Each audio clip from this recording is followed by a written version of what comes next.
बच्चों की तरबियत में ना तंजिया जुमलों को जबान से निकाल दो। डांटना अलग चीज होती है, टाउट करना, तंज करना ये बिल्कुल एक अलग चीज होती है। तू किसी काम का नहीं है, मुझे पता है तू पढ़ सकता ही नहीं है, मुझे पता है तुझसे कोई उम्मीदें है ही नहीं, तू बस 4 शादियों पे बयान ही सुन सकता है जाके मुफ्ती साहब का। तू ये नहीं है, तू वो नहीं है, तू यूं नहीं है, वो कहता है फिर पता नहीं मैं किस सिलसिले में पैदा हुआ हूं मैं। भाई ये क्या कर रहे हो यार? कोई बात गलत हुई है तो आराम से तंबी कर दो, आराम से नहीं होता थोड़ा सख्त लहजे में कर दो तंबी। यार इंसान बनो बेटा, ये क्या कर रहे हो तुम? बस इतना काफी है। मैंने घर में वाकया देखा ना, एक बच्चे से गिलास टूट गया। पहले एक ने आके कहा हाथ टूटे हुए हैं, तमीज नहीं है। वो बच्चा बेचारा देख रहा हूँ हिल रहा है, फिर दूसरा आया, इसका तो काम ही यही है, जब कोई चीज पकड़ाओ तोड़ देगा। 3 4 5 6 किस्म की फायरिंग हुई है। मैंने दिल में सोचा ये बच्चा गया, क्योंकि जिस घर में ऐसा हो रहा है इसका मतलब ये एक दफा नहीं हो रहा, ये हर दफा हो रहा है। वो बच्चा तो डिप्रेशन का मरीज बनेगा। कुछ चीजें ऐसी होती हैं, बच्चे पता है आपको आपका सिर्फ बता देते हैं कि आप क्या हो। आपका आप आपको आपकी हैसियत बता देते हैं। अगर बहुत छोटे बच्चे पे आपको गुस्सा आ रहा है ना, तो इसका मतलब आपकी अब्बा ने आपकी तरबियत बोलो उसमें गड़बड़ हुई है कुछ। छोटे बच्चों पे जो 7 साल से छोटे, उन पे तो गुस्सा बनता ही नहीं है, बनता ही नहीं है। वो तो बेचारा ना समझ, उसे क्या पता यार।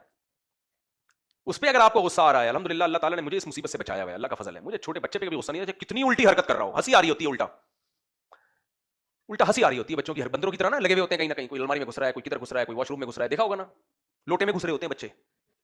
माए कैसा गुस्सा, चपाट एक थप्पड़। आटे में घुस रहे हैं। भाई आपको जब पता है घर में बच्चे हैं तो चीजें ऐसी जगह पे रखो ना कि जो महफूज रहे। वो तो घुसेगा, बच्चा है वो। माए कैसा मारती हैं यार बच्चों को, चमाट लगाएंगी घूम जाएगा बच्चा ऐसे। क्या कर रही है भाई तू?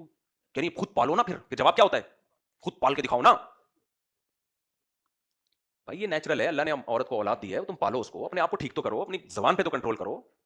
अच्छा खवातीन समझती है हम जब ये गुस्से निकालेंगे ना, इन पे चमाटे मार मार के, तो इससे हमारा गुस्सा ठंडा हो जाएगा और हमें सुकून मिल जाएगा, वरना हम चिड़चिड़े हो जाएंगे। ना ना ना ना ना, गुस्सा जितना निकालोगे, देखो जो ताकत जितनी इस्तेमाल होती है ना वो बढ़ती है।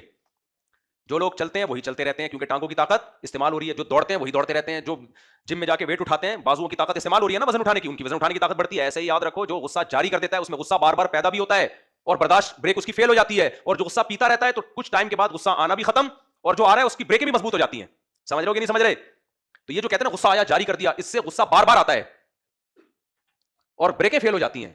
तो ये खवातीन का ये उज़र क़यामत के दिन नहीं चलेगा कि खुद पालो बच्चे, हम तंग करते हैं तो चमाटे भी लग रहे हैं। हमने घरों में खानदानी खवातीन भी देखी हैं, बड़े प्यार से उनके बच्चे, कई बच्चे होते हैं पल जाते हैं, कोई गुस्सा नहीं करती, कुछ भी नहीं होता, बच्चे को ऐसे समझा रही होती बेटा ऐसे नहीं करते, देखिए मैंने मना किया ना, ऐसे नहीं करते, प्लीज डोंट डू अगेन। समझ रहे हो? करेगा तो फिर भी वो तो बच्चा है। बस इतना काफी है फिर।